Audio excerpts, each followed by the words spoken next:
peace. Oogway, sorry to break it to you, but what's up with the inner peace when your franchise is burning with the blue flames? Itchy nose.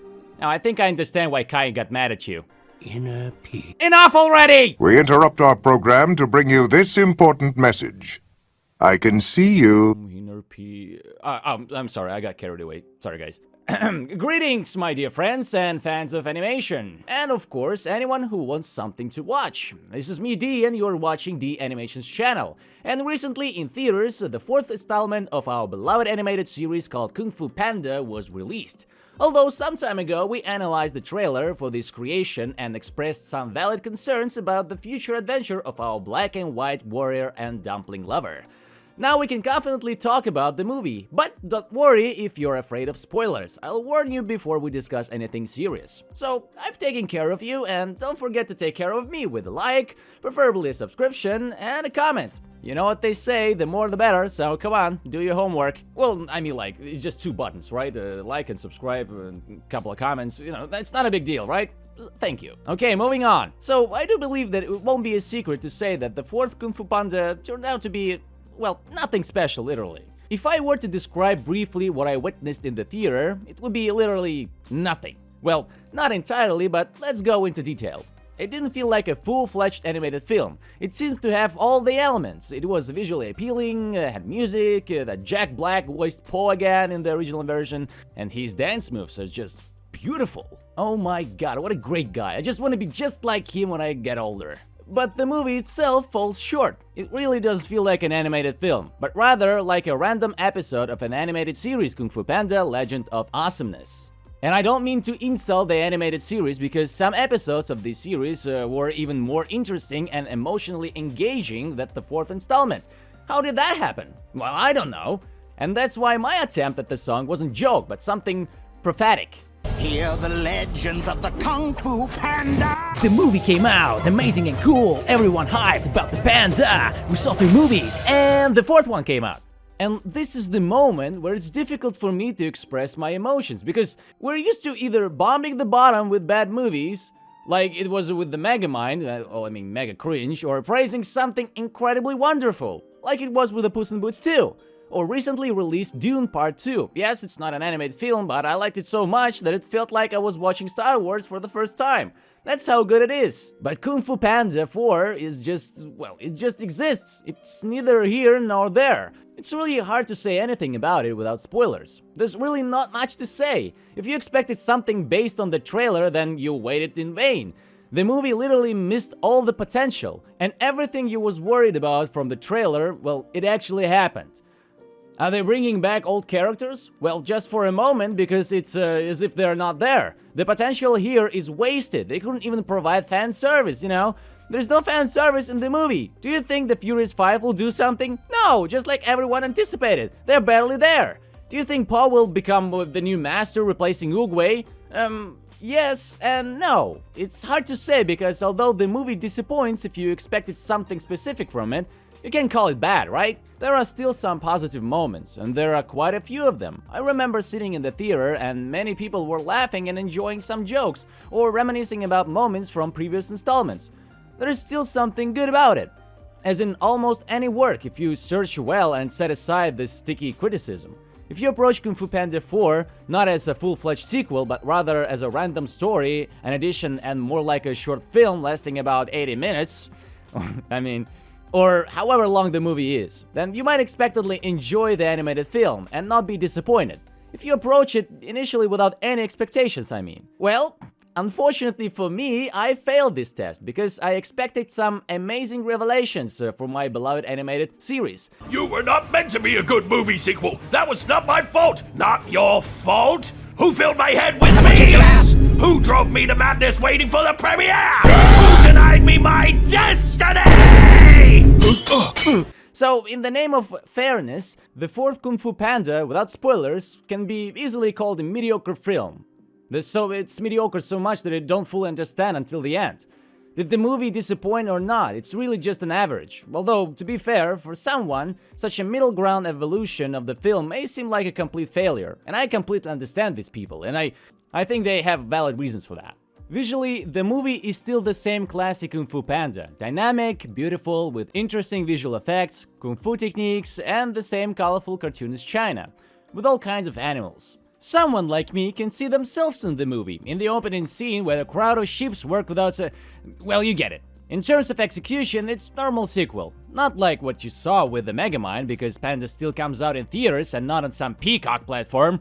The same goes for the music. I remember there was a chase scene in the movie where an army of buffaloes chases after everything around them and there's very catchy tune playing, which makes you excited and waiting for some action. It may be a wild omission for me that the main antagonist of the movie, namely the chameleon, doesn't have a memorable musical theme. Of course, there is some music or melody there, here and there, but it's not audible. I mean, you don't remember it. I would like it to be at least as memorable as Kai's from the third part. And when the music starts playing, I immediately remember Kai, the creator of Widows, his Jade Army. In general, Kai is considered the weakest villain, but he is still memorable. He still achieved something and I remembered him. Also, an interesting homage is that in other cities, we don't understand who Po is. They don't understand who he is, and he tries to explain, like, how do you not know? I'm Po, I'm the Dragon Warrior, Kung Fu Panda, all that stuff, and they're like, I mean, who are you? I never heard of you. And then Po is like, well, I work with Master Shifu, and they were like, yeah, I know Master Shifu, that's the same as with Kai. I don't know to what extent this makes you nostalgically laugh, because think about it, 8 years have passed since the third part, and speaking of its memorable soundtrack, well, it's like you took and remembered the character only by the melody. Not Tai Lung or Lord Shen, at least I don't remember such a thing while recording this video, but I always remember Kai. Maybe that's thanks to Imagine Dragons alone. Unfortunately, there isn't much of that in the fourth part. And the main problem again becomes the total uselessness of this story. The chameleon, the main antagonist, is a wildly stereotypical villain. And after Po became a master of Chi and even took the place of Master Oogway, almost any villain or insignificant action is not a threat to the panda. We have known Po for many years, and after all the movies and series, he doesn't even nominally occupy the place of Master Oogway. He literally is him, at least in terms of power. And you know, when it becomes obvious, that's the whole story is essentially pointless. It's when Shifu, whose eyes is already twitching, yeah, poor old Red Panda, tells Po that he must find a student, as he is now the spiritual leader of the Valley of Peace. All through plot twists, he meets this fox or wolf, I don't remember who she is. So imagine that throughout the whole movie, every time Po has encountered lizards or the chameleon, imagine if he could one-shot the main antagonist of this movie.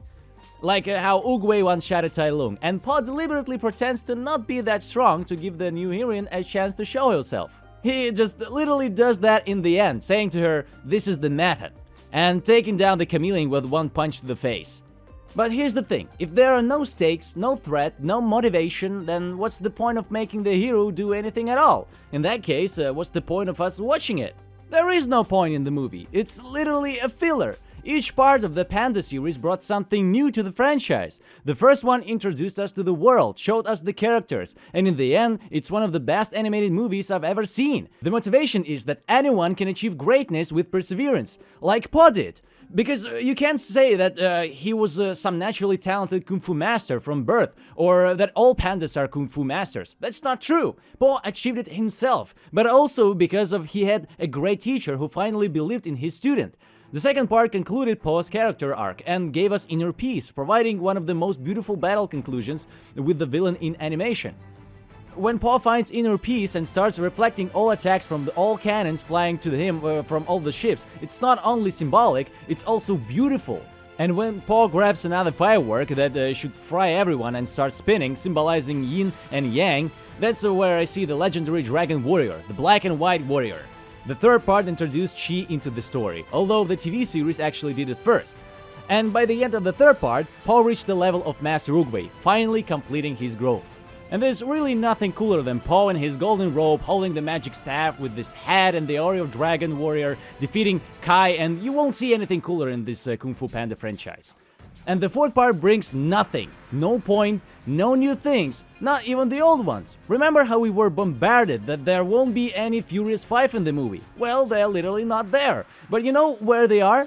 They went on various kung fu missions to other places. That's why they're not there. But they're not completely absent. After all, in order not to pay for the voice acting of the same tigress, they appear at the end of the film in the credits set to music, to also teach this new fox, or wolf, or whatever. Yes, it's cool that they are once again clarify that the new heroine, although agile, is not a kung fu master, unlike the Furious 5 who has been training for years. And it's also nice that the Furious 5 are teaching her, but everything they did with the Furious 5, how they showed them, it's pitiful, it's nonsense. With each new part, they push the Furious 5 further into the background and still do not give fans what they want, namely the relationship between Poe and Tigress. Yes, it might seem funny, but their relationship is of great interest to many people. And on the other hand, the studio avoided cliches in sequels where the hero searches for a girl or she just simply falls for him. And then they have children in other cartoon, and we as viewers get bored with this typical plot that follows any animated film. But on the other hand, the relationship between Panda and the Tigress was built not only in one movie and series. Moreover, thanks to the canon series, we know for sure that Poe really matters to Tigress. And he means more than just a faithful good friend and a kung fu master whom she respects. Secondly, do you know how to remove the Furious 5 from the movies if the creators hate them so much but don't know where to put them? Imagine making some new villain cause a real pain to Poe by taking away his friends, right in front of him. This would finally make the conflict personal, because, again, without emotions, all of this makes no sense. Even the motivation of the villain in this animated film, the chameleon, makes no sense. The thing is, the chameleon is supposed to be like the panda, wanting to learn kung fu, but because she is small, nobody took her in for a training. Do you know why there is no Furious 5 in the movie? Probably, when they came up with this chameleon and started animating her, the creators realized that if they let the Furious 5 appear, there would be no motivation for the villain. And you know why? Because there's a freaking mantis! Again, the backdrop of this mantis, the chameleon's excuse for why she became so evil, and now says phrases like "don't trust anyone" or "everyone doesn't care about you and what you think, everyone doesn't care about all your values." Stereotypical phrase of a villain who was supposedly hurt in the childhood. Now it looks only so pathetic, but also hypocritical, false and unconvincing, and simply shoddy, without the trace of imagination or inspiration. And that's how one little mantis ruins the entire fourth part. And sometimes the film has nothing to say. It openly copies moments from previous parts just to extend the length of the movie. For example, when Poe is supposedly going to die in a serious battle against a strong opponent, remember that he pretends throughout the whole movie. So that she-wolf runs towards him, but instead of attacking, she hugs him, exactly copying the same thing with the tigress. But do you know why they got rid of this Furious 5? Because they would have to draw some battles, their movements, and many other things, and of course pay for the voices of the voice actors. But there is another reason why the Furious 5 were removed from the movie. So that the goose and the panda, that is Poe's adoptive father and his real father, whom they found in the third part, could be in the movie. So they walk there somewhere on the second plotline, which go through the same scenes where the Poe and the fox were recently, almost repeating the same gags, and then again a scene with the Poe and the fox in the end, and again a scene with the panda and goose who are now in the new location where the Poe and the fox were recently too, until they finally all reach the chameleon's palace and finally meet each other. That's just disgusting. Very shaggy second plotline. Although I may lie, yeah, there is something even worse, something that my main disappointment is in Kung Fu Panda 4. The thing is we were hoping for the appearance of villains from the previous movies, even from the trailer. After all, the chameleon, having obtained the panda's staff, will open a portal to the spirit world, summoning great kung fu villains, and who else but the new Oogway in the form of Poe, the spiritual mentor of the Valley of Peace, will be able to bring inner peace to the tormented souls of the antagonists from the previous parts. This, in my opinion, would have been the culmination of Panda's journey, almost stronger than all the others, who has mastered Chi and inner peace, could finally teach peace even to those who never known peace. But unfortunately, this storyline was completely screwed up. Neither Kai nor Lord Shen were given a word, and yes, it was nice to see Tai Lung's cameo. Yeah, we're easily swayed, as we love Tai Lung, and it was fun to watch him cheer for Poe while watching his fight with the chameleon, because if Poe defeated me, then everyone near Poe should be a complete losers. I mean, I was the best of the best and I still lost. And because of that, Tai Lung somehow reminded me of Vegeta from Dragon Ball. Finally, Po knocks out the chameleon with one blow from behind. And you know what tore me apart at the end? In a bad way, of course. Po saves these souls with chi and sends them back to the spirit world, where they belong, of course. But Shen, Tai Lung, and Kai bow to Po. I will never believe that Shen would do that. I can imagine that Tai Lung somehow calmed down off screen and, as we see in the end of the fourth part, he finally recognized Po as the Dragon Warrior. But for our Peacock and the Bull to bow to Po, no way in hell! Here it seems like the plotline is missing for Po to help them find inner peace in their souls. But instead, we literally have the repeat of the whole journey from Po and the wolf behind the film, from the panda's and Goose perspective. DreamWorks did an amazing job, but you ruined the essence. Such a moment that would have elevated the fourth part, and now it's just a filler film instead of the film. I can't even describe it in normal words. How you messed it all up. I often talk about this new heroine, the Fox Wolf, and I'm glad that towards the end Po reminded me that he is still the strongest character here, because you know how it goes. Introduce a new hero and they will be 200,000 times cooler than the old characters, and they will already be stronger, faster, smarter, with some ridiculous talent and origin. She wouldn't be a dragon warrior, she would immediately become the dragon who fights dragons and other cool stuff, just to give buffs and coolness to the new characters, so that everyone loves her and buys her toys. Something like that happened recently in Megamind 2. None of us asked for it, but some random character from nowhere would already be cooler than our panda. Became a dragon warrior before our eyes throughout perseverance and effort. Not with Disney's magic from the last cartoon Wish, I still remember that. The wolf, Zen, or whatever her name is, well, at least she's not a functional character. They remind us that she's not all-powerful, she appears logically. She was a chameleon spy in the beginning, before the panda showed her the true side of good. She betrayed him at some point, and it doesn't seem like a bad plot. It's quite logical and interesting, but I don't see her as a future of Kung Fu Panda franchise. Thanks you for not overbuffing the wolf right here and right now, she needs to train. By the way, the authors already claim that this is clearly not the end of the franchise and we should wait for the next stories and news. And in my opinion, there are several possible storylines, or rather ideas and concepts for the future part. One of them is finally bringing Po and Tigress together. Yeah, laugh if you want. Filmmakers actually love couple tropes and everyone will approve of this storyline. And it can't get any simpler. I mean, Despicable Me did that, why Panda can be worse? There may also be strange attempts to make the wolf a new heroine, but it's highly unlikely. And do you know why the wolf doesn't seem like to be a main character for future parts, even in terms of design? She's not memorable visually, she's just grey overall. The target audience that should buy toys won't remember her.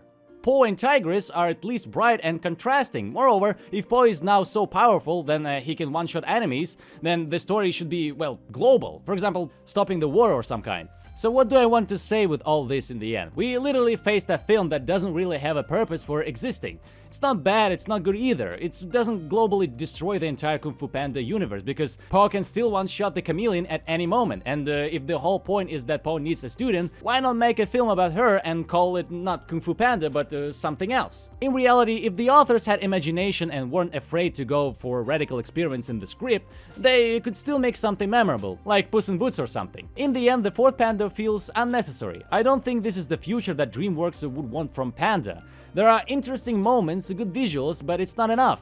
I can't bomb it or praise it, and that seems like the worst state for creative work, when you don't really have much to say about it. But you know what, guys? Don't give up, we still need to become Kung Fu masters. So like and subscribe, and I see you in the next one.